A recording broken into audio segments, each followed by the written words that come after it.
السلام علیکم، آپ دیکھ رہے ہیں مسلم ٹیوٹر۔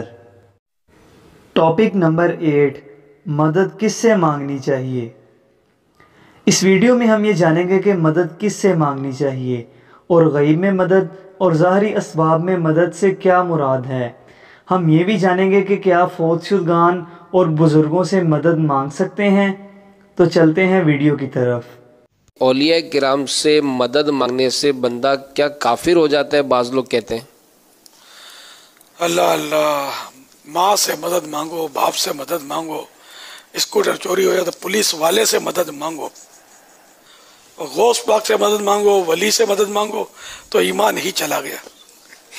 کیسی عجیب یار مت ماری گئی ہے، سچی بولتا ہوں۔ شیخ عبدالحق محدث دہلوی علیہ رحمۃ اللہ الوالی نے لکھا ہے، جس میں 4 کے نام لیے، اس میں شیخ عبدالقادر جیلانی کا بھی نام ہے، غوث پاک کا بھی، کہ یہ قبر میں ہونے کے باوجود یہ تصرف کرتے ہیں، یعنی یہ اللہ کے دیے ہوئے اختیارات استعمال کرتے ہوئے یہ مدد وغیرہ فرماتے ہیں۔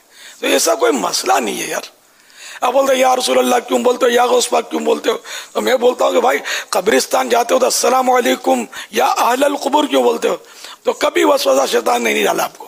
جہاں یا غوث پاک کا تو وسوسہ فوراً شیطان نے ڈالا، تو پتہ چلا غوث پاک کے نام میں کوئی کرنٹ ہے، کرنٹ۔ مولانا الیاس قادری صاحب یہ کہتے ہیں کہ اولیاء کرام سے مدد مانگ سکتے ہیں، چاہے وہ زندہ ہوں یا قبر میں۔ یہ غوث پاک سے مدد مانگنے کو بھی درست کہتے ہیں، بلکہ اس کی ترغیب بھی دیتے ہیں، حالانکہ اس وقت وہ بغداد میں دفن ہیں۔ ان کے مطابق تو بزرگوں سے مدد مانگ سکتے ہیں، چاہے وہ زندہ ہوں یا مردہ، بلکہ قبر میں ہونے کے باوجود ان کو کوئی فرق نہیں پڑتا، وہ آپ کی مدد پھر بھی کریں گے۔ کابل میں بھیڑ بنی ہوئی تھی، لوگوں کا ہجوم تھا۔ شاہی خادموں سے ایک لونڈی گزرتے ہوئے اس نے کہا یہ کیا تماشا ہے، کیوں لوگ کھڑے ہیں؟ لوگوں نے کہا یہ تماشا نہیں ہے، یہ شاہ نقشبند بخاری آئے ہیں بخارے سے، اور لوگ ان سے اکتساب فیض کر رہے ہیں۔ تو کہا یہ لوگ کون ہوتے ہیں؟ کہا یہ باطن کے طبیب ہوتے ہیں، من کی امراض دور کرتے ہیں۔ اور کہا سنو، اوکھے ویلے مشکل وقت کام بھی آ جاتے ہیں۔ اس نے کہا نسبت قائم کرنے میں کیا حرج ہے؟ شیخ سے نسبت قائم کر لی، وقت گزرتا گیا۔ نیک تو پہلے ہی تھی، لیکن شیخ کی تعلیمات کا رنگ چڑھا اور زیادہ دیانت سے کام کیا۔ شاہ کی نظر میں بہت زیادہ محبوب ہو گئی۔ باقی ہم اثر لونڈیوں نے حسد کیا اور چوری کر کے اس کے سامان سے برآمد کروا دیا زیور بادشاہ کا۔ بادشاہ کو بڑا غصہ آیا، میں نے اتنی محبت دی، اتنا اعتماد کیا، اور میرے گھر کی چوری کی اس نے۔ حکم نامہ شاہی جاری ہو گیا کہ اس کو لے جاؤ محل کی چھت پر، چوبارے پر، اور وہاں سے جا کے دھکا دے دو تاکہ اس کے ٹکڑے ٹکڑے ہو جائے بدن کے، لوگوں کو پتہ چلے بادشاہوں کے گھر کتنے مقدس ہوتے ہیں۔ اس نے لاکھ کہا کہ میں نے چوری نہیں کی، لیکن اس میں کون سنتا تھا اس کی؟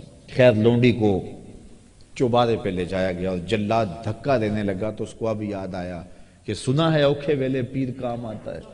تو اس نے بخارے کی طرف منہ کر کے کہا شیع للہ چوں گدائے مستمن المدد خواہم ز شاہ نقشبند، اللہ کے لیے میرے پیر میری مدد کو آؤ، اس سے اوکھا ویلا میرے اوپر کیا ہو سکتا ہے؟ اتنے میں جلاد نے دھکا دے دیا۔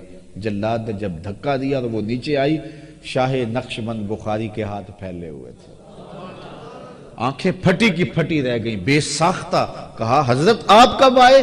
فرمانے لگے تو از چوبارہ آمدی من از بخارا آمدم، تو چوبارے سے چل پڑی تھی، میں بخارے سے چل پڑا۔ یہ شان ہے خدمتگاروں کی، سرکار کا عالم کیا ہوگا۔ تو اللہ تعالیٰ نے اپنے ولیوں کو یہ طاقتیں دی ہوئی ہیں، یہ توانائیاں دی۔ رضا ثاقب مصطفی صاحب نے شاہ نقشبند بخاری کا واقعہ سنا کر یہ بتایا ہے کہ مشکل وقت میں بزرگ کیسے کام آتے ہیں اور ان سے مدد مانگنی چاہیے۔ اس واقعے میں انہوں نے یہ بتایا ہے کہ کیسے شاہ نقشبند بخاری میلوں دور سے اپنی مریدنی کی پکار پر آئے اور اسے بچایا۔ بہت سے لوگ یہ کہتے ہیں کہ وہ اڑ کر اپنی مریدنی کو میلوں دور سے بچانے کے لیے آئے، لیکن اتنی دور سے اڑ کر آنے میں بھی کچھ وقت لگتا ہے۔ وہ شاید ایک جگہ سے غائب ہو کر اتنی دور دوسری جگہ پر آئے ہوں گے۔ یہاں یہ بات یاد رہے کہ اس مریدنی نے پیر صاحب کی غیر موجودگی میں یعنی غیب میں مدد کے لیے انہیں پکارا تھا؟ اس بات کا جواب بھی آگے چل کر جانیں گے۔ تو اب جو یا علی مدد کہتے ہیں ان سے یا علی مدد کہنے کی دلیل بھی سنتے ہیں۔ کیا یا علی مدد کہنا شرک ہے؟ اگر یا علی مدد کہنا شرک ہے تو قرآن مجید میں بہت ساری آیات ہیں جس میں انبیاء کرام نے دوسروں سے مدد مانگی ہے جو بہرحال اللہ نہیں ہے، جس میں موٹی سی دلیل اور موٹا اور واضح ایک عنوان وہ سورہ مبارکہ بنی اسرائیل کی آیت نمبر 80 ہے، جس میں پروردگار عالم نے اپنے حبیب سے کہا قل رب ادخلنی مدخل صدق واخرجنی مخرج صدق واجعلنی من لدنک سلطانا نصیرا، مجھ سے کہو اے میرے رب مجھے ہر کام میں سچائی کے ساتھ داخلہ عطا فرما اور سچائی کے ساتھ خارجہ عطا فرما، اور مجھے اپنی جانب سے ایک مضبوط مددگار عطا فرما۔ ہمارا سوال یہ ہے کہ یا تو آپ نام بتا دیجئے کہ وہ نصیر کون ہے، وہ مددگار کون ہے، یا نام ہم بتا دیتے ہیں کہ وہ علی بن ابی طالب کی ذات ہے، جنہوں نے پیغمبر اکرم کو اعلان نبوت کے موقع سے لے کر اور آپ کی رحلت تک آپ کی مدد کا، آپ کی نصرت کا، آپ کے ساتھ دینے کا بھرپور مظاہرہ کیا۔ علامہ صاحب قرآن کی آیت کے حوالے سے یہ کہتے ہیں کہ اللہ تعالیٰ نے نبی صلی اللہ علیہ وسلم کو اپنا مددگار مانگنے کا فرمایا تھا، اور آپ صلی اللہ علیہ وسلم نے مولا علی علیہ السلام کو مانگا تھا۔ اس سے علامہ شہنشاہ نقوی صاحب یا علی مدد کہنے کو عین قرآن کے مطابق سمجھتے ہیں، اور یہ آج کے دور میں بھی کسی بھی موقع پر یا علی مدد کہنے کو جائز سمجھتے ہیں۔ اب اس ٹاپک پر ڈاکٹر اسرار احمد صاحب کو سن۔ میں معذرت کے ساتھ عرض کروں گا اگر کسی کے جذبات کو ٹھیس پہنچے، آپ شیخ عبد القادر جیلانی رحمۃ اللہ علیہ کو نہیں پکار سکتے، محمد رسول اللہ کو نہیں پکار سکتے،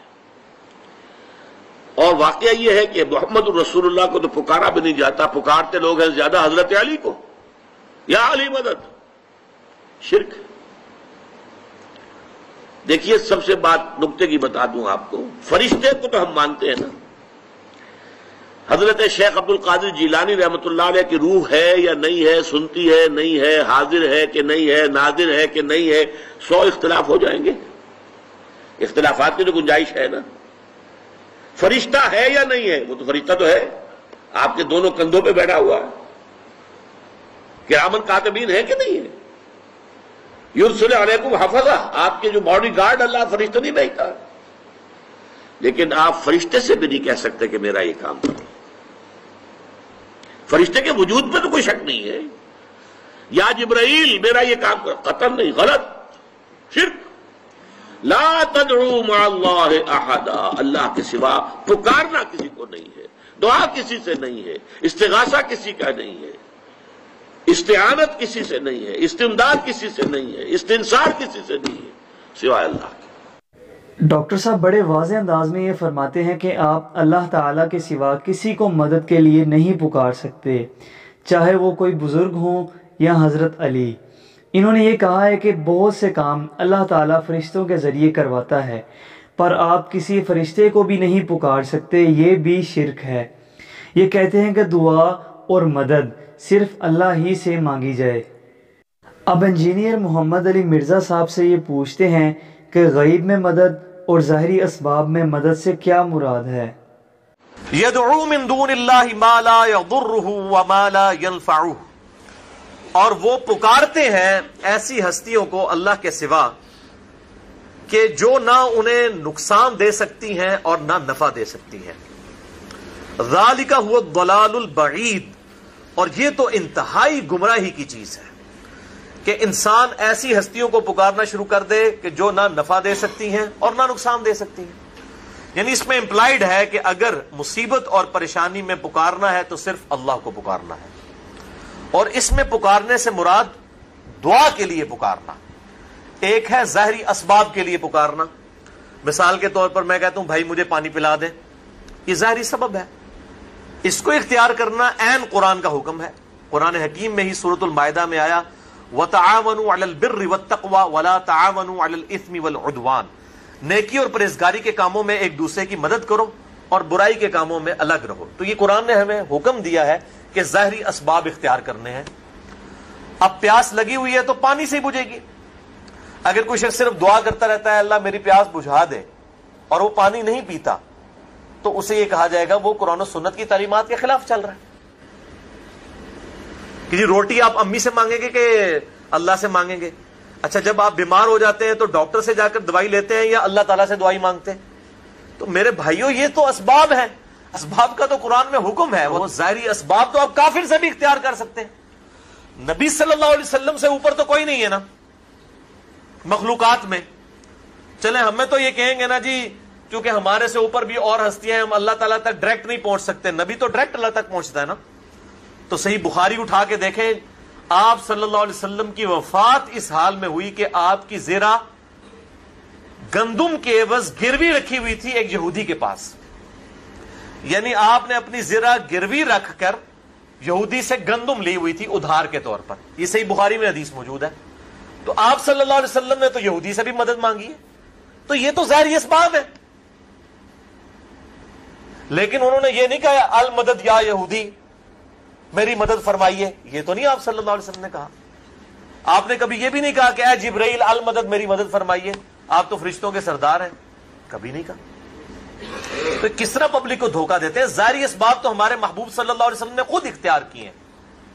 یہ معاملہ اور ہے، غائب میں مدد کے لیے پکارنا خالصتاً شرک ہے اللہ کے علاوہ کسی اور کو، اور وہ ہے دعا، ایاک نعبد و ایاک نستعین، اے اللہ ہم عبادت بھی صرف تیری ہی کرتے ہیں اور غائب میں مدد کے لیے صرف تجھی کو پکارتے ہیں۔ اپروپریٹ ٹرانسلیشن بنے گی غائب میں مدد کے لیے، ظاہری اسباب میں نہیں، غائب میں مدد کے لیے۔ انجینئر صاحب یہ کہتے ہیں کہ قرآن کی روح سے اللہ کے سوا کسی کو نہیں پکار سکتے، وہ چاہے دعا کے لیے ہو یا مدد کے لیے۔ ان کے مطابق ایک مدد مانگنا ہے غیب میں، اس میں آپ اللہ کے سوا کسی کو نہیں پکار سکتے، اور دوسرا ہے ظاہری اسباب میں مدد مانگنا، وہ آپ سامنے موجود کسی بھی شخص سے مانگ سکتے ہیں، جس طرح نبی صلی اللہ علیہ وسلم نے یہودی سے مدد مانگی تھی، پر آپ صلی اللہ علیہ وسلم نے گھر بیٹھے المدد یا یہودی کا نعرہ نہیں لگایا، بلکہ اس کی موجودگی میں اس سے مدد مانگی تھی۔ تو آپ نے ان سب کو سنا، اب آپ خود فیصلہ کریں کہ غیب میں اور ظاہری اسباب میں مدد کس سے مانگنی چاہیے۔ اگر ویڈیو پسند آئے تو لائک کریں، اور اگر ابھی تک آپ نے ہمارا چینل مسلم ٹیوٹر سبسکرائب نہیں کیا تو ابھی ہمارا چینل سبسکرائب کریں اور بیل آئیکن بھی دبائیں۔ اللہ تعالیٰ آپ پر اپنی رحمت فرمائے۔